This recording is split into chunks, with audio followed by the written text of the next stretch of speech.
Pastors families కూడా నా యొక్క క్రిస్మస్ గ్రీటింగ్స్ మీకు ముందుగానే తెలియజేస్తున్నాను. మీరందరూ ఒకసారి పక్కన వారితో తిరిగి హ్యాపీ క్రిస్మస్ అని చెప్తారా? డిసెంబర్ 25 రాలేదు కదా, అప్పుడే ఏంటనుకుంటున్నారా? యేసై మనలో ఉంటే ప్రతిరోజు క్రిస్మస్. గట్టిగా చప్పలు కొట్టి యేసై నామమున మహిమపడదాం. హల్లెలూయా. సరే, ఎక్కువ సమయాన్ని నేను తీసుకోను, ఎందుకంటే మన ముందు చాలా కార్యక్రమాలు ఉన్నాయి, వాటన్నిటిని కూడా మనం చూడాలి. కాబట్టి తక్కువ సమయంలోనే నేను వాక్యాన్ని ముగించేసి సేవకులకు సమయాన్ని అప్పచెప్పేస్తాను. రైట్, కొద్దిసేపు మీరు కొంచెం కాన్సన్ట్రేషన్గా ఉన్నట్లయితే, కొంచెం సౌండ్ పెట్టినాను, కాసేపు కొద్దిగా మీరు జాగ్రత్తగా వాక్యాన్ని వినవలసిందిగా ప్రభు పేరిట మనవి చేస్తున్నాను. వాక్యం అనేది చాలా బలమైంది. ఎంతమంది నమ్ముతారు వాక్యం బలమైందని?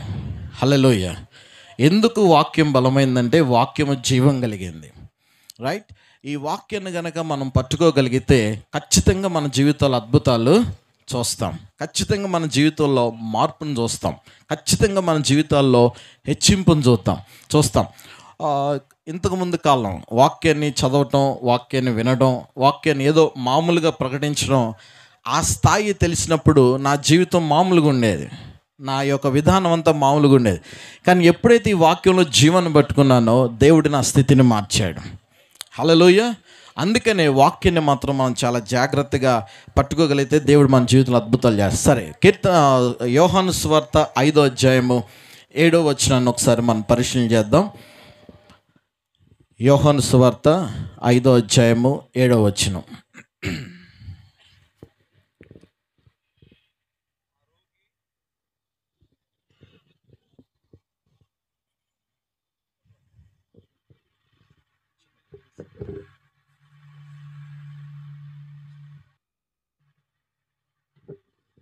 చెప్పండి, ఒకసారి చదువు. ఆ రోగి, అయ్యా నీళ్లు కదిలింపబడినప్పుడు నన్ను కోనేటిలోకి దించుటకు నాకు ఎవడునూ లేడును గనుక నేను వచ్చినంతలో మరి ఒకడు నాకంటే ముందుగా దిగునని ఆయనకు ఉత్తరము ఇచ్చిన. దేవుడి వాక్యాన్ని మన కొరకు దీవించునుగాక. ఈ వచనాన్ని 2 భాగాలుగా నేను విభజించి నా యొక్క వర్తమానాన్ని ముగించేస్తాను. ఇక్కడ మనకు జరుగుతున్న సంఘటన అంతా కూడా మనకు తెలుసు ప్రియులారా. బెతెస్దా కోనేటి దగ్గర జరిగిన సంఘటన, ఈ దేవదూత రావటం, నీళ్లు కదిలించబడటం.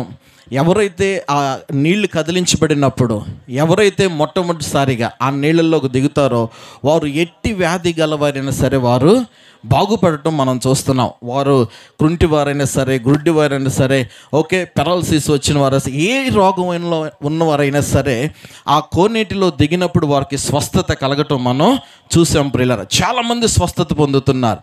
అయితే ఒకానొక మనిషి, ఒక స్ట్రేంజర్, అపరిచితుడు ప్రియులారా, కుటుంబాన్ని గురించి బైబిల్లో వివరించబడలేదు, కానీ ఆయన కుటుంబ సభ్యుల గురించి కానీ ఆయన ఇంటి గురించి కానీ ఎక్కడ మనకు ప్రస్తావన లేదు. అయితే ఆయన మాత్రం దాదాపుగా 38 సంవత్సరాల నుంచి కోనేటి దగ్గరే పడిపోయి ఉన్నాడు. 38 సంవత్సరాలు. బైబిల్లో చాలా అంకెలు ఉన్నాయి, ప్రతి అంకెకి కూడా ఒక్కొక్క అర్థం ఉంటుంది. ఈ 38వ సంఖ్య, దాని యొక్క అర్థం ద్వితీయోపదేశకాండం 2:14 మనం చూసినట్లయితే, క్లుప్తంగా చెప్తే జాగ్రత్త మిట్టి అవసరం లేదు, మనం చూసినట్లయితే అక్కడ యోహాను తన సొంత దేశాన్ని గురించి, ఆధ్యాత్మికంగా నిస్సహాయ స్థితిలో ఉన్న ప్రజల గురించి మాట్లాడుతున్నాడు. ప్రభునందు ప్రియులారా, 38వ అంకె నిస్సహాయ స్థితిని సూచిస్తూ ఉంది. 38వ అంకె దేన్ని సూచిస్తూ ఉంది? నిస్సహాయ స్థితిని మనకి డిక్లేర్ చేస్తూ ఉంది. అయితే ఈ 38 సంవత్సరాల నుంచి కూడా ఈ వ్యక్తి పడిన చోటే ఉండిపోయాడు, ఉన్న చోటే ఉండిపోయాడు. ఏమాత్రం కూడా కదలిక అనేది ఆయన జీవితంలో లేదు. ఏమాత్రం కూడా కదిలించబడిన పరిస్థితులు, ఆ దాఖలాలు కానీ కూడా ఎక్కడ లేవు. ఎట్లా ఉన్నాడో 38 సంవత్సరాల నుంచి కూడా అలానే పడిపోయి ఉన్నాడు. వాస్తవం గమనించినట్లయితే ఎంతోమంది వస్తున్నారు, స్వస్థత పొందుతున్నారు, వెళ్ళిపోతున్నారు. ఎంతోమంది వస్తున్నారు ప్రియులరా, వారికి కావాల్సిన కార్యాన్ని పొందుతున్నారు, వెళ్ళిపోతున్నారు. దేవదూత నీళ్లు కదిలించినప్పుడు ఆ కోనేటిలోకి దిగుతున్నారు, వెళ్ళిపోతున్నారు. కానీ ఈ పడిపోయిన వ్యక్తిని, ఈ పడిపోయిన మనిషిని గురించి ఎవరు పట్టించుకున్న పరిస్థితులు ఎక్కడ కూడా మనం చూసినట్లేదు. ఎవరు కూడా పట్టించుకోవట్లేదు ప్రియులారా. ఒక భయంకరమైన స్థితిలో, ఒక ఒంటరితనంలో ఈ వ్యక్తి జీవించడం మనం చూస్తున్నాం. ఒక భయంకరమైన బ్రతుకులో బ్రతుకుతూ, ఎందుకంటే శరీరంలో కదలిక లేదు. నా అనేవారు కూడా ఎవరూ లేరు ప్రియులారా. ఆయన్ని పలకరించేవారు ఎవరు లేరు, ఆయనతో మాట్లాడేవారు ఎవరు లేరు, ఆయన్ని ప్రేమతో మరి ఆదరించేవారు కూడా ఎవరూ లేరు. అలాంటి పరిస్థితుల్లో ఒక్కసారి వేదన ఏంటో ఒకసారి ఆలోచన చేయండి. ఎంత కృంగిపోయి ఉంటాడో, ఎంత నలిగిపోయి ఉంటాడో, ఎంత దుఃఖాన్ని, ఎంత మనోవేదనకి గురైపోయి ఉంటాడో ఒక్కసారి ఆలోచన చేయండి. ఈరోజు ప్రపంచంలో మనిషిని పట్టి పిడుస్తున్న సమస్య ఏంటో తెలుసా? ఒంటరితనం. ఎంతోమంది ఉన్నప్పటికి కూడా చాలామంది ఎవరు లేనట్టుగానే బ్రతుకుతున్నారు. ఎంతోమంది వారు చుట్టూ ఉన్నప్పుడు కూడా, భర్త ఉన్నప్పుడు కూడా భర్త లేనట్టుగా అనిపిస్తూ ఉంది.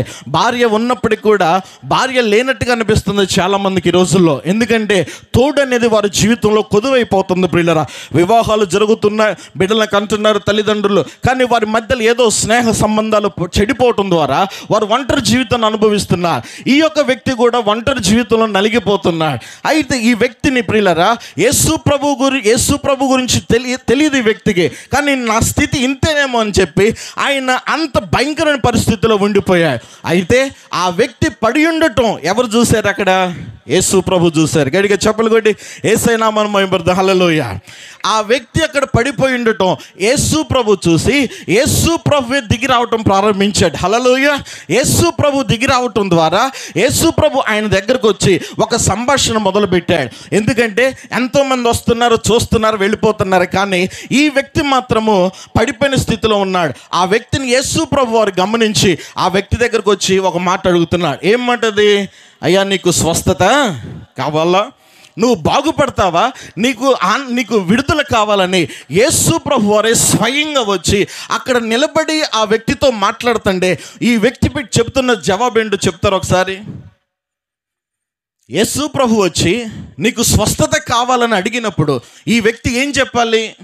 నాకు స్వస్థత కావాలి ప్రభువా అని అనాలి వెంటనే. కానీ ఏం మాట్లాడుతున్నా తెలుసా? నాకంటూ ఎవరు లేరు, నాకంటూ ఎవరు లేరన్నారు. అసలు వచ్చి మాట్లాడేది ఎవరు? స్తోత్రం కలిగి హల్లెలూయా.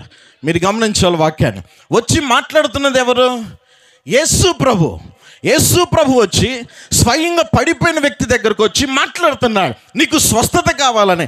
వెంటనే ఈ వ్యక్తి ఏం మాట్లాడాలంటే, అవునయ్యా నాకు స్వస్థత కావాలి అనవలసిన ఈ వ్యక్తి ఏంటంటే తోడు కోరుకుంటున్నాడు. బలమైన తోడు ఆయన దగ్గరకు వచ్చిన, బలమైన దేవుడు ఆయన దగ్గరకు వచ్చిన, బలమైన సహాయకుడు ఆయన దగ్గరకు వచ్చినా కూడా ఈయన ఏమంటున్నాడు? నాకు సహాయం చేయడానికి ఎవరు లేరు. ప్రభునందు ప్రియులారా, మీ పక్కనతో ఒక మాట అడగండి, సహాయం చేయడానికి ఎవరు లేరా అని అడగండి. పక్కన వాళ్ళతో చెప్పి ఒక మాట అడగండి, సహాయం చేయడానికి ఎవరు లేరా అని అడగండి ఒకసారి. హల్లెలూయా. ఈ వ్యక్తి చెప్తున్న మాట ఏంటంటే, నాకు సహాయం చేయడానికి ఎవరు లేరు. ప్రభునందు ప్రియుల, బలవంతుడు దగ్గరకు వచ్చి అడుగుతున్నప్పుడు బలహీనుడు ఏం మాట్లాడుతున్నాడు? నాకు సహాయం చేయడానికి ఎవరు లేరు. ప్రభునందు ప్రియులరా, ఈ రాత్రికాల సమయంలో మనం అర్థం చేసుకోవాల్సింది, చాలామంది ఇదే విధానంలో ఉన్నారు. నా స్థితిని బాగు చేసేవారు ఎవరు లేరు, నా స్థితిని బాగు చేసేవారు ఎవరు లేరు, నా కుటుంబాన్ని నడిపించేవాళ్ళు ఎవరు లేరు, నా పరిస్థితులను మార్చగలిగిన వారు ఎవరు లేరు, నా బిడ్డల జీవితాన్ని నిలబెట్టగలిగిన వారు ఎవరు లేరు, నా పిల్లల చదువును ముందుకు తీసుకెళ్ళగిన వారు ఎవరూ లేరని మనం కృంగిపోతూ నలిగిపోతూ జీవితంలో విసుగు చెంది ఒక నిస్సహాయ స్థితిలో పడిపోతున్న మన జీవితాల్లో ఈరోజు దేవుడు ఇమ్మానుయేలుగా దేవుడు మన మధ్యలోకి వచ్చాడు. హల్లెలూయా. ఇమ్మానుయేలు అనే దేవుడు మన మధ్యలోకి వచ్చి చెబుతున్న మాట ఏంటో తెలుసా? నేను నీకు తోడుగా ఉండి నేను నిన్ను నడిపిస్తానంటున్నాడు. హల్లెలూయా. అందుకనే ఆయనకు ఇమ్మానుయేలు అని పేరు పెట్టుదురు. దానికి అర్థం ఏంటి? దేవుడు మనకు తోడు. ఇప్పుడు ఎవరూ లేరన్న మాట మనిషికి ఎవరు దొరికారు? ఇమ్మానుయేలు దొరికాడు. స్తోత్రం కలుగును గాక. హల్లెలూయా. ఎవరో లేరని కృంగిపోతుంటే యేసు ప్రభు వచ్చి ఆయనకు జంటగా నిలిచాడు. ఆమేన్. యేసు ప్రభు వచ్చి ఆయనకు తోడుగా నిలిచాడు. యేసు ప్రభు వచ్చి సహాయకుడిగా నిలబడ్డాడు. యేసు ప్రభు వచ్చి ప్రియులరా ఆదరణగా నిలబడ్డాడు. వెంటనే ప్రభునందు ప్రియులరా యేసు ప్రభు ఆయన ముందున్నప్పుడు యేసు ప్రభు గురించి ఆలోచన చేయట్లేదు, కానీ కోనేటి గురించి ఆయన ఆలోచిస్తూ ఉన్నాడు. నీళ్లు కదిలిస్తున్న దేవదూత గురించి ఆలోచన చేస్తున్నాడు. అలానే ఎవరో అక్కడికి రాని మనుషుల గురించి ఆలోచన చేస్తూ దేవుని మీద దృష్టి పెట్టకుండా ఏం పరిస్థితుల మీద దృష్టి పెట్టి మాట్లాడుతున్నాడు. దేవుని బిడ్డలారా, ఈ రాత్రికాల సమయంలో ఒకవేళ నీ జీవితంలో కూడా నాకు ఎవరూ లేరు అని నీ పరిస్థితులను బట్టి నువ్వు మాట్లాడుతున్నావేమో, దేవుడి రాత్రికాల సమయంలో నీ దగ్గరికే వచ్చాడు. హల్లెలూయా. ఈ సెమీ క్రిస్మస్ ఎందుకు జరుపుతున్నారో తెలుసా? ఏదో సంబరాల కోసం కాదు, ఏదో పేరు ప్రఖ్యాతుల కోసం కాదు, ఒక సువార్త, ఒక జీవమైన వాక్యము ప్రజల్లోకి వెళ్ళాలని. హల్లెలూయా. ఎలాంటి పరిస్థితులు, ఎలాంటి అవసరతలో ప్రజలు ఇక్కడికి వచ్చారో నాకు తెలియదు, కానీ దేవుడు మీతో మాట్లాడుతున్నా. ఒకవేళ నిస్సహాయ స్థితిలో ఉండి నాకు సహాయం చేయటానికి ఎవరూ లేరని, నన్ను ఆదరించడానికి ఎవరూ లేరని, నన్ను నిలబెట్టడానికి ఎవరూ లేరని కృంగిపోతున్న ఈ జీవితానికి ఒక ఆదరణ కలిగిన వాక్యాన్ని దేవుడు అందించడానికి దేవుడు ఈ సభను మన కోసం ఏర్పాటు చేశాడు. గట్టిగా చప్పలు కొట్టి యేసయ్య నామమున మహిమపడదాం. హల్లెలూయా. దేవుడే మన మధ్యలోకి వచ్చాడు. ఇమ్మానుయేలుగా దేవుడు మనకి ఆయన కుమారుని మనకు పరిచయం చేశాడు. ప్రియులారా, చేశాడు. ప్రభు అద్భుతాలు జరిగించేవాడు. స్తోత్రం కలుగును గాక. నాకు ఎవరూ లేరని కృంగిపోతున్న మనిషికి దేవుడే సహాయకుడిగా వచ్చాడు. చాలామంది ఇలా ఆలోచిస్తుంటారు, నాకు తోడు ఎవరు నిలవరేమో, నాకు సహాయం చేసేది ఈ లోకంలో ఎవరూ లేరేమో, ఇక నా జీవితం ఇంతేనేమో, నా బ్రతుకు ఇంతేనేమో, నా పరిస్థితులకు మారమేమని చాలామంది కన్నీటిలో ప్రియులారా నలిగిపోతూ శాంతి సమాధానం లేక కృంగిపోయిన వారికి ఈ క్రిస్మస్ ఇస్తున్న శుభవార్త ఏంటంటే, ఇమ్మానుయేల్ అనే దేవుడు నీకు తోడుగా ఉన్నాడు. బహుశా కన్నీళ్లతో నువ్వు ఇక్కడికి వచ్చి ఉండొచ్చు, బహుశా వేదనతో ఈ ప్రాంగణంలోకి అడుగు పెట్టి ఉండొచ్చు, బహుశా అస్తవ్యస్తమైపోయిన నీ జీవితంతో ఈ ప్రాంగణంలోకి వచ్చి ఉండొచ్చు. అయితే దేవుని సేవకుడిగా నిన్ను దేవుని యొక్క మాటతో ప్రోత్సహిస్తున్నాను. ఇమ్మానుయేల్ అనే దేవుడు నీకు తోడుగా ఉన్నాడు. మనుషులు తోడు చాలామంది అంటాం, నా ఫ్రెండ్ని నమ్మాను కానీ నా ఫ్రెండ్ హ్యాండ్ ఇచ్చిందని అంటారు. అవునా కదా? కొంతమంది ఏదో ఆశలు పెట్టుకుంటారు మనుషుల మీద, చివరికి వారు మన స్థాయికి దగ్గరకు రాలేదనుకో, ఒక మాట వాడేస్తే ఏమో తెలుసు, వాళ్ళు నేను నమ్మాను కానీ వారు నాకు హ్యాండ్ ఇచ్చా. యేసయ్య హ్యాండ్ ఇచ్చేవాడుగా, యేసయ్య హ్యాండ్ వేసేవాడు. గట్టిగా చెప్పలు కొట్టి యేసయ్య నామమున మహిమ. హల్లెలూయా. నిన్ను మనుషులు నీ దగ్గర నుంచి దూరం పోవచ్చు, నీ బలహీనతను చూసి, నీ ఒంటరితనాన్ని చూసి, నువ్వు కుమిలిపోయే పరిస్థితిని చూసి మనకెందుకులేని ఎంతోమంది నీకు దూరంగా వెళ్ళిపోవచ్చేమో, కానీ ఈరోజు ప్రియులరా ప్రకటిస్తున్న ఈ యేసు గురించి నేను ప్రకటిస్తున్నా కాబట్టి ఈ యేసు మాత్రం నీకు తోడుగా ఉండి నీ జీవితాన్ని పడిపోయిన స్థితిలోంచి ఆయన లేపగలిగిన వాడు. 38 సంవత్సరాల నుంచి ప్రియులరా నానేవారు ఎవరు లేరు ఆయనకి, నానేవారు తోడు కానీ, నీడ కానీ, అండ కానీ, దండ కానీ ఎవరు లేని ఆ వ్యక్తిని యేసు ప్రభు వారు వచ్చి ఇమ్మానుయేల్ అనే మాటకు ప్రియులరా దేవుడు మనకు తోడు. ఒంటరి జీవితానికి యేసు ప్రభు జంటగా నిలబడ్డాడు. గట్టిగా చెప్పలు కొట్టి యేసయ్య నామమున మహిమ. హల్లెలూయా. ఈ యేసు అంటే ఎవరు అనుకుంటున్నావేమో, యేసు అంటే ప్రియులరా ఏదో ఒక ఆశ్చర్యపరంగా వస్తున్నానుగా, ఈ వాక్యం కనుక పట్టుకోగలిగితే నీ జంటగా ఈ వాక్యం నిలబడి నీ జీవితంలో జీవాన్ని పుట్టించగలదు. ఈ వాక్యము నీ బ్రతుకులోకి వచ్చి నూతన విధానాన్ని, నూతన మార్గాలను, నూతన స్థితిగతులను, నూతన పరిస్థితులను దేవుడు ఏర్పాటు కలిగిన వాడు. హల్లెలూయా. దేవుడు నీకు తోడుగా ఉంటాడు. నమ్మిన వారు గట్టిగా చప్పలు కొట్టి యేసయ్య నామమున మహిమపరచండి. హల్లెలూయా.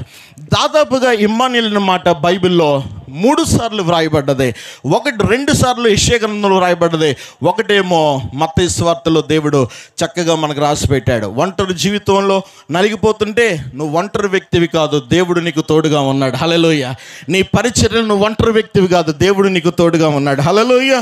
నీ కుటుంబ జీవితంలో నువ్వు ఒక్క వ్యక్తివే కాదు పోరాడేది, నీతో పాటు ఎవరున్నారు? దేవుడు తోడుగా ఉండి నీ పడిపోయిన స్థితిని దేవుడు మార్చబోతున్నాడు. నీ నలిగిపోయిన స్థితి నుంచి దేవుడు నిన్ను బలపరచబోతున్నాడు. ఈ వాక్యాన్ని దేవుడు మీ కొరకు దీవించి ఆశీర్వదించిన గాక. రెండో భాగాన్ని మనం చూద్దాం. ఆయన ఏం మాట్లాడుతాడంటే, యేసు ప్రభు దగ్గరకు వచ్చినప్పుడు, అయ్యా నాకు ఎవడూ లేడని మాట్లాడాడు. అంత మాత్రంతో ఆగిపోకుండా, నేను దిగుదామనే లోపలనే నాకంటే ముందుగా ఎవరో వచ్చి దిగి వెళ్ళిపోతున్నారు. ఆలోచన చేయండి ప్రియులరా. యేసు ప్రభు వచ్చి మాట్లాడినప్పుడు, నాకు స్వస్థత కావాలి ప్రభువా, నాకు తక్షణమే నాకు విడుదల కావాలని ఆయన మీద ఆశ పెట్టుకోవాల్సిన ఈ వ్యక్తి ఏం మాట్లాడుతానో తెలుసా? నేను కోనేటిలోకి దిగుదాం అనుకునే లోపే నాకంటే ముందుగా ఎవరో దిగేస్తున్నారయ్యా, నాకంటే ముందుగా వెళ్ళిపోతున్నారు. అంటే ఈయన పరిస్థితి మనం ఆలోచన చేస్తుంటే, గతించిపోయిన కాలాన్ని గురించి ఎక్కువగా బాధపడుతున్న వ్యక్తి గతించిపోయిన సమస్యను జ్ఞాపకం చేసుకుంటూ, గతించిపోయిన పరిస్థితులను జ్ఞాపకం చేసుకుంటూ, గతించిపోయిన మార్గాలన్నీ, గతించిన ఓటమి, గతించిన ఇబ్బందులు, గతించిన స్థితిగతులు, గతించిన అవమానాలను బట్టి ఈ వ్యక్తి బాధపడుతూ ఏం చేస్తున్నాడంటే, అయ్యా నేను దిగుదాం అనుకుంటున్నాను కానీ నన్ను దించడానికి ఎవరు? ఇప్పుడు యేసు ప్రభు వచ్చి ముందుకు వచ్చాడు కదా, జరిగిపోయిన కాలం గురించి ఈ వ్యక్తి ఎందుకు మాట్లాడాలి? జరిగిపోయిన స్థితిగతుల గురించి ఎందుకు మాట్లాడాలి? అవమానం గురించి ఎందుకు మాట్లాడాలి? నిస్సహాయ స్థితి గురించి ఎందుకు మాట్లాడాలి? ఒంటరితనం గురించి ఎందుకు మాట్లాడాలి? యేసు ప్రభు దగ్గరకు వచ్చినప్పుడు, అవునయ్యా నాకు స్వస్థత ఇవ్వు ప్రభు అని అడగవలసిన ఈ వ్యక్తి గతించిన కాలాన్ని గురించి బాధపడుతున్నాడు. He is worrying about past. జరిగిపోయిన కాలాన్ని గురించి బాధపడుతున్నాడు. ప్రభునందు ప్రియులరా, గతాన్ని గురించి మనం బాధపడవలసిన అవసరం లేదు. స్తోత్రం కలుగును గాక. హల్లెలూయా.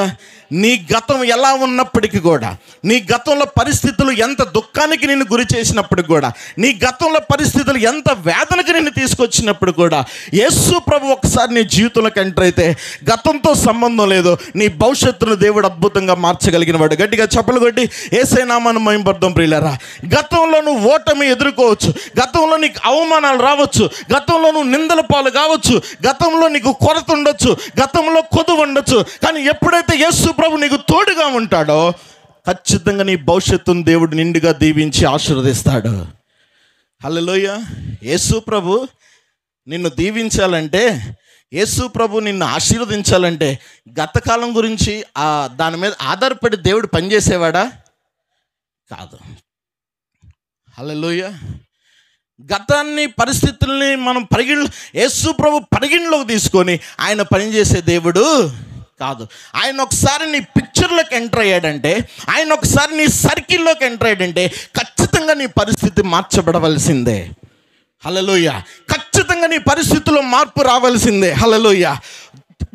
గతించిన మరి ఇంతకుముందు నీ జీవితం ఓటమిగా ఉండొచ్చు, ఇంతకుముందు నీ జీవితం బాధగా ఉండొచ్చు, ఇంతకుముందు నీ జీవితం కన్నీళ్లతో ఉండొచ్చు, కానీ యేసు ప్రభు ఎప్పుడైతే నీ జీవితంలోకి అడుగు పెడతాడో ఇమ్మానుయేలుగా ప్రియులరా, నీ దుఃఖము సంతోషంగా మార్చబడును గాక. హల్లెలూయా. నీ యొక్క వేదనంతా కూడా సంతోషంగా మార్చబడును గాక. నీ ఓటములు విజయం అవును గాక. నీ యొక్క అనారోగ్యము దేవుడు ఆరోగ్యాన్ని ఇచ్చి స్వస్థత ఇచ్చును గాక. ఎందుకంటే గతంలో నీకు వేదన ఉంది, గతంలో నీకు ఇబ్బంది ఉంది, గతంలో రోగం ఉంది, కానీ ఈ ఇమ్మానుయేలు యేసు ప్రభు ఈ క్రిస్మస్ సందేశం ద్వారా నీ జీవితంలోకి వచ్చినప్పుడు నీ గతాన్ని దేవుడు మర్చిపోయేటట్లుగా చేయగలడు. హల్లెలూయా. నీ గతాన్ని జ్ఞాపకం చేసుకొని నువ్వు కుమిలిపోవద్దు.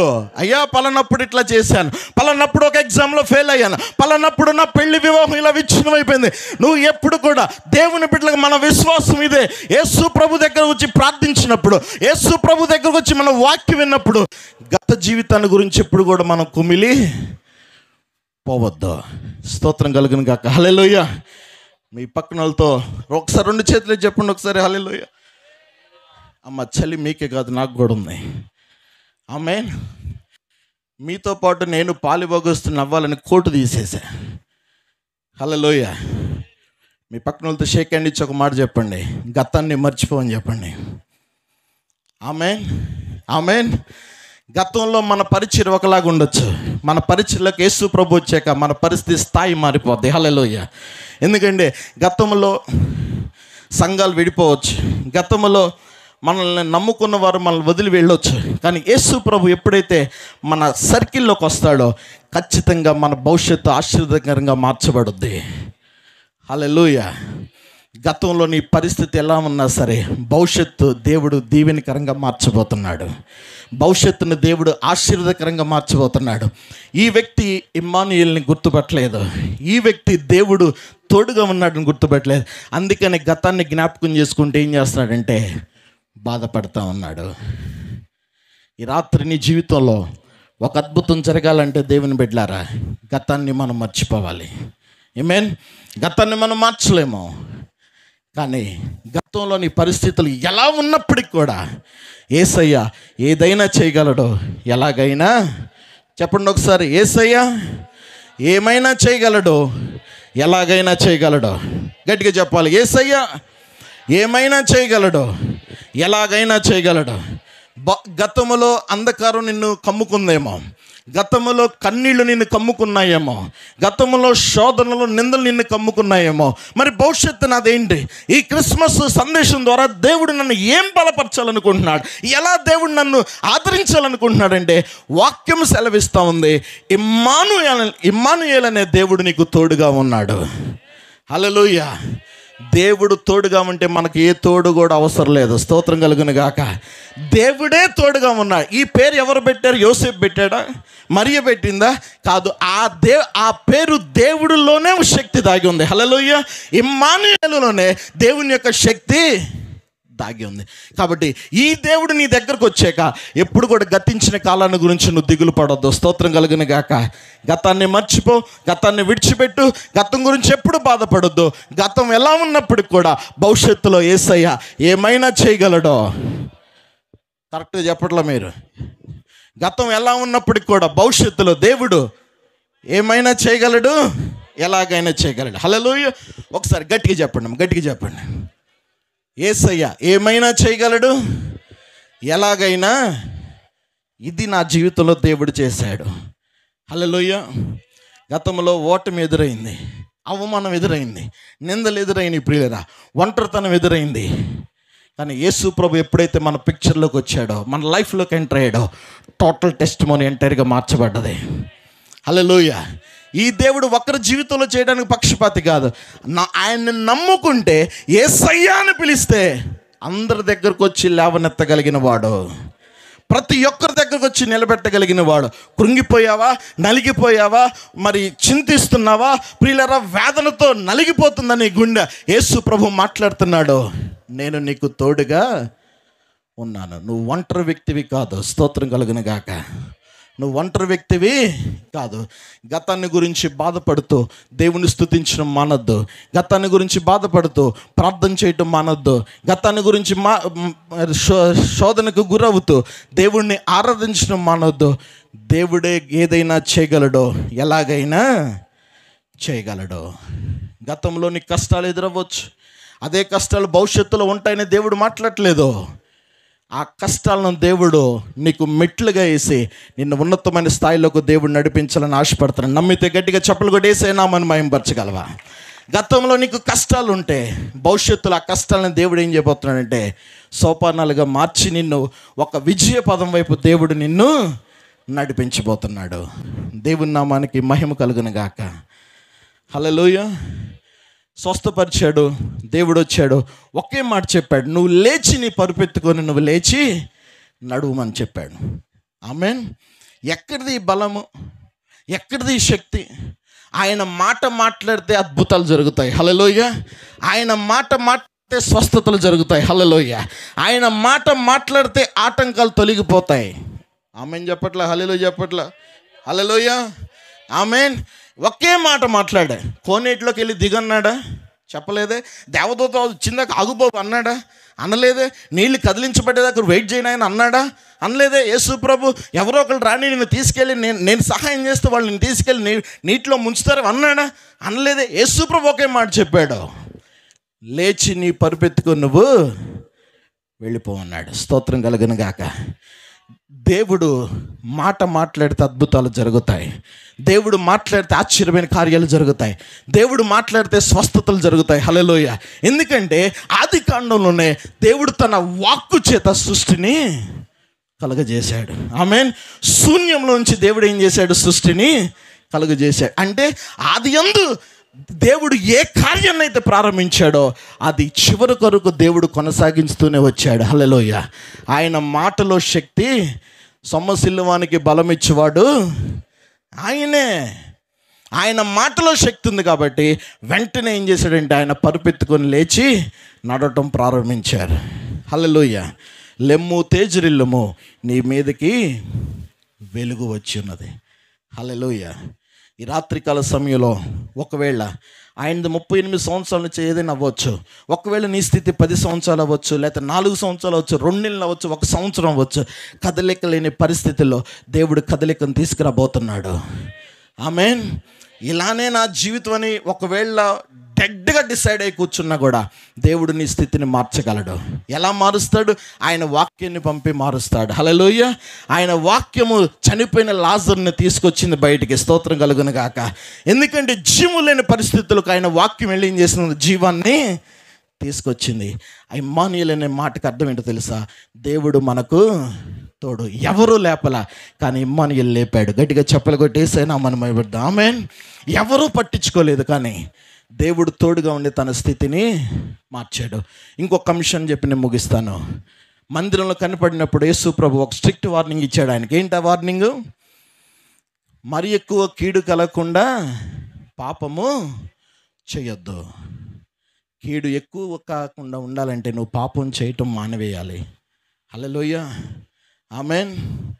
ఇమ్మానుయేల్ అనే దేవుడు మనకు ఎల్లప్పుడూ తోడుగా ఉన్నాడు. ఈ ఎందుకు వచ్చింది? దేవుడు కేవలం పాపాన్ని గురించి ఎందుకు చెప్పాడు? నీ కీడు ఇంకెక్కువ కాకుండా ఉండాలంటే నువ్వు పాపం చేయటం ఆపేయనని చెప్పాడంటే ఖచ్చితంగా ఈ రోగం దేన్ని బట్టి వచ్చి ఉంటుంది? పాపాన్ని బట్టి వచ్చి ఉంటుంది. హల్లెలూయా. పాపాన్ని బట్టే వచ్చి ఉంటుంది. ఎందుకంటే కీర్తన గ్రంథం 107 అధ్యాయంలో మీరు బైబిల్ తీయదు, క్లుప్తంగా 107:15 ఒక వాక్యం సెలవిస్తూ ఉంది. తమ దుష్ట ప్రవర్తన చేత బాధలు తెచ్చుకుంటారు. మీకు ఒక జరిగిన సంగతి చెప్తున్నాను, జాగ్రత్త వినండి. ఇద్దరు భార్యాభర్తలు, ఇద్దరికి గొడవలు అయినాయి. జాగ్రత్త వినండి. భార్యాభర్తలకి ఇద్దరికి గొడవ అవుతుంది. ఏంటి ఆ గొడవ అంటే, వాళ్ళిద్దరూ గేదెల వ్యాపారం చేస్తారు. ఆ గేదెల వ్యాపారం, ఒక గేదె పాలు ఎవరికి ఇవ్వాలి? గేదె పాలు ఇస్తే పాలు ఎవరికి ఇవ్వాలి అంటే వారి అర్థం ఏంటంటే, అమ్మాయి తల్లిదండ్రులు ఒకే ఊర్లో ఉన్నారు, అబ్బాయి తల్లిదండ్రులు కూడా ఒకే ఊర్లో ఉన్నారు. వీళ్ళు గేదెలో నుంచి తీసిన పాలు ఎవరికి ఇవ్వాలన్నది వీళ్ళిద్దరి మధ్య గొడవ ప్రారంభమైంది. అబ్బాయి ఏం చేస్తాడు? మా అమ్మ నాన్నకి ఇవ్వాలంటాడు. అమ్మాయి ఏం చేస్తుంది? లేదు, మా అమ్మ నాన్నకే పాలు చెందాలని వాళ్ళిద్దరు గొడవ పెట్టుకున్నారు. విపరీతంగా గొడవ పెట్టుకొని చాలామంది వచ్చి సర్ది చెప్పినా కూడా వినలేదు. గొడవ ఎక్కువైంది, దగ్గర తీవ్ర స్థాయికి వెళ్ళిపోయింది, కానీ గొడవ ఏమాత్రం కూడా తగ్గలేదు. చివరికి ఒక నిర్ణయానికి వచ్చారు ఇద్దరు. ఉదయం పూట మీ అమ్మోళ్ళకి ఇవ్వు, సాయంత్రం మా అమ్మోళ్ళకి ఇస్తా. మహిళా రాజ్యం ఒప్పుకుంటుందా? భార్య ఒకటే అన్నదే, ఉదయం పూట మీ అమ్మకొద్దు, 2 పూటలు మా అమ్మ వాళ్ళకే పోయాలి. మరి ఏం చేస్తాడు? కోపం వచ్చేసి రోకల బండ తీసుకొని తలకాయ పగలగొట్టాడు. ఈ తల పగిలిపోయిన తర్వాత ఇద్దరు కలిసి పోలీస్ స్టేషన్కి వెళ్ళారు. గొడవ కొంచెం ఉన్నూరులో అమ్మాయిని ఇచ్చారు కాబట్టి కొంచెం కాక్కుమన్నా కూడా ఏం చేస్తారు? బెటాలియన్ దిగిపోతాయి. అట్లానే దిగి వచ్చారు ఈయన గాడికి. వీళ్ళిద్దరిని తీసుకెళ్ళి స్టేషన్కి తీసుకెళ్ళారు. ఎస్ఐ గారు రావట్లేదు, చాలాసేపు చూస్తున్నారు. ఎస్ఐ గారు వస్తారు. సరే, చివరికి ఎస్ఐ గారు వచ్చారు. ప్రియులారా, ఎస్ఐ గారు వచ్చి ఇట్రారా అన్నాడు భర్తని. ఏంటి సార్ అన్నాడు. ఏంటి, నీ భార్య తలకాయ పగలు కొట్టామంటే కదా అన్నాడు. అవును సార్ అన్నాడు. భార్యని అడిగా, ఏంటికమ్మా నీ తల ఎందుకు పగిలిపోయింది అన్నాడు. ఆయన్ని అడగండి సార్ అన్నది. వీళ్ళిద్దరి మధ్య ఒక పెద్ద మనిషి వస్తే ఆయన చెప్పాడు వార్త, అయ్యా వాళ్ళ గేదె పాలు వాళ్ళ అమ్మ వాళ్ళకు పోయాలా, వీళ్ళ అమ్మ వాళ్ళకు పోయాలా, ఇదయ్యా వాళ్ళ గొడవ. ఎవరికి పోయాలో అర్థం కాక వీళ్ళిద్దరు గొడవ పెట్టుకొని తల పగలు కొట్టుకునే పరిస్థితికి వచ్చిందయ్యా అని చెప్పారు. ఎస్ఐ గారు అన్నాడు, ఆ గేదెను కూడా తెచ్చి స్టేషన్లో పెట్టండి అన్నాడు. ఇద్దరు ముఖముఖాలు చూసుకుంటున్నారు. భర్త వైపేమో భార్య చూస్తుంది, భార్య వైపేమో భర్త చూస్తున్నారు. ఇద్దరు టెన్షన్ పడిపోతున్నారు. ఎస్ఐ గారు, అడిగేది మిమ్మల్ని, గేదె ఎక్కడుందో చెప్పండి అంటే, డాక్టర్ డబ్బులు వచ్చా కొందాం అనుకుంటున్నావయ్యా అన్నారు. దుష్ట ప్రవర్తన చేత బాధలు తెచ్చుకుంటారు. ఆ గేదె వచ్చింది లేదు, పాలు వచ్చింది లేదు, అప్పుడే తలకాయలు కూడా పగిలి. ఎస్ఐ గారు అన్నారండి, వీళ్ళిద్దరు కలిసి నా తల పగలు కొట్టేటట్టున్నారు, అర్జెంటుగా వీళ్ళని తీసుకోండి అని చెప్పేశాడంట.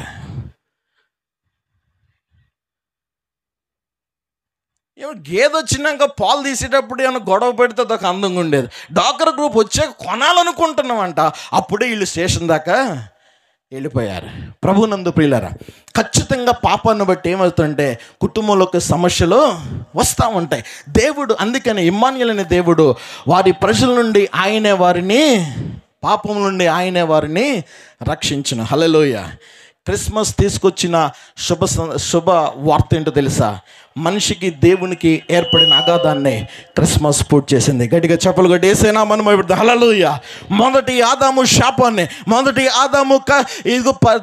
మరి శాపాన్ని భూమి మీదకు తీసుకొస్తే రెండో ఆదామైన యేసు ప్రభువు భూమి మీదకు తీసుకొచ్చి శాంతిని స్థాపించాడు. గట్టిగా చెప్పలు కొట్టి యేసయ్య నామమున మహిమ. హల్లెలూయా. దేవుడు శాంతిని స్థాపించాడు, దేవుడు ఆనందాన్ని తీసుకొచ్చాడు. మొదటి ఆదాము ప్రియులారా తమ పాపం స్వభావం చేత, తమ పాపపు విత్తనం చేత భూమి మీదకి కన్నీరు తీసుకొస్తే, శాపాన్ని తీసుకొస్తే, వేదన తీసుకొస్తే, రెండో ఆదామైన యేసు ప్రభువారు భూమి మీదకి శాంతిని, సమాధానాన్ని తీసుకొచ్చాడు. హల్లెలూయా. అది నిజమైన క్రిస్మస్. ఎందుకు స్టేటస్లో హ్యాపీ క్రిస్మస్ అని పెడుతున్నాం? ఎందుకు వాట్సాప్లో హ్యాపీ క్రిస్మస్? ఇది కేవలం మనం హ్యాపీ అనే మాట కాదు. హ్యాపీ వెనుక ప్రియులరా ఒక శిలువ త్యాగం దాగి ఉంది. హల్లెలూయా. హ్యాపీ వెనుక ప్రియులరా దేవుని తోడు దాగి ఉంది. అందుకనే ఇదిగో మొదటి ఆదాము తీసుకొచ్చిన పాపాన్ని మనం మోయవలసిన అవసరం లేదు. రెండో ఆదాముకు పుట్టిన యేసు ప్రభువారు, కన్యకు పుట్టిన యేసయ్య, పరిశుద్ధాత్మ ద్వారా గర్భం ధరించి జన్మించిన ఈ యేసు నీ శాపాన్ని, నీ యొక్క పాపాన్ని దేవుడు తీసివేయడానికి ఇమ్మానుయేలుగా దేవుడు మన మధ్యలో అవతరించాడు. హల్లెలూయా. ఆమేన్. అది క్రిస్మస్ యొక్క సందేశం. దేవుడు మాట్లాడుతున్నాడు, పాపం చేయొద్దు. హల్లెలూయా. పాపం వల్ల వచ్చే జీతము మరణము. క్రిస్మస్ అంటే క్రాస్ని మనం మర్చిపోతున్నాం. క్రిస్మస్లోనే దాగి ఉంది క్రాస్. హల్లెలూయా. క్రిస్మస్ డెకరేషన్ బట్టి మనం సంబరాలు చేస్తున్నాం, కానీ సిలువ చెట్టును మనం మర్చిపోతున్నాం. దేవుడు మాట్లాడుతున్నాడు, కీడు నీకు ఎక్కువ రాకుండా ఉండాలంటే నువ్వు పాపము చేయకుండా ఉండాలి.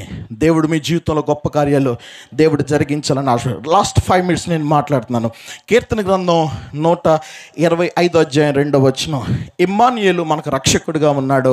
ఇమ్మానుయేలు నిత్యము మనకు తోడుగా ఉంటాడు. స్తోత్రం కలుగును గాక. హల్లెలూయా.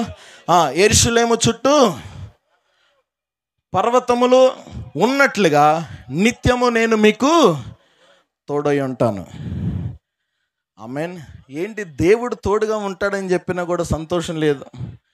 దేవుడు తోడుగా ఉంటే నిత్యము ఆయన ఇమ్మానుయేలుగా మన మధ్యలోకి వచ్చి నేను చెప్పినా కూడా మనలో ఆనందం రాకపోతే ఎట్లా? ఇజ్రాయెల్ దేశానికి, ఇరాన్ దేశానికి భయంకరమైన యుద్ధం. నవంబర్ 1 తారీఖే 180 బాంబులు వాళ్ళ ఇజ్రాయెల్ దేశం మీదకి పంపించారు. ఒక్కటన్నా తాకింది దేశాన్ని? హల్లెలూయా. ఒక్కళ్ళన్నా చనిపోయారా? వాళ్ళు విసిరిన బాంబుల మీద ఇశ్రాయేల్ దేశం పిల్లలు ఎక్కి బొమ్మల్లాగా ఆడుకుంటున్నారు. గట్టిగా చప్పలు కొట్టేసేనా మనం. హల్లెలూయా. ఆ పిక్చర్ చూస్తుంటే ప్రియులరా, దేవుడు తన దేశం పట్ల ఎంత బాధ్యత, ఎంత అభిమానాన్ని కలిగి ఉన్నాడో ఆలోచన చేయండి. యెరూషలేము చుట్టూ పర్వతం ఉన్నట్టు మీ చుట్టూ నిత్యము నేను నీకు తోడయ్యుందని వాక్యం సెలవిస్తూ ఉంది. ఆమేన్. యేసయ్య ఒక కాలానికి నీకు తోడుగా ఉండేవాడు, నిత్యము ఆయన నీకు తోడుగా ఉండే దేవుడు. ఇమ్మానుయేల్ అంటే ప్రియులారా ఏదో ఒక డిసెంబర్ మాసంలోనో లేకపోతే ఇంకా ఏదో ఒక మాసంలోనో నీకు తోడుగా ఉండి నిన్ను వదిలిపెట్టేవాడు కాదు. ఆయనతో స్నేహం ప్రారంభమైందంటే మరణం కూడా నిన్ను ఆ ప్రేమ నుంచి ఎడబాపనేరదు. హల్లెలూయా. మరణం కూడా దేవుడి యొక్క తోడును విడగొట్టలేదు.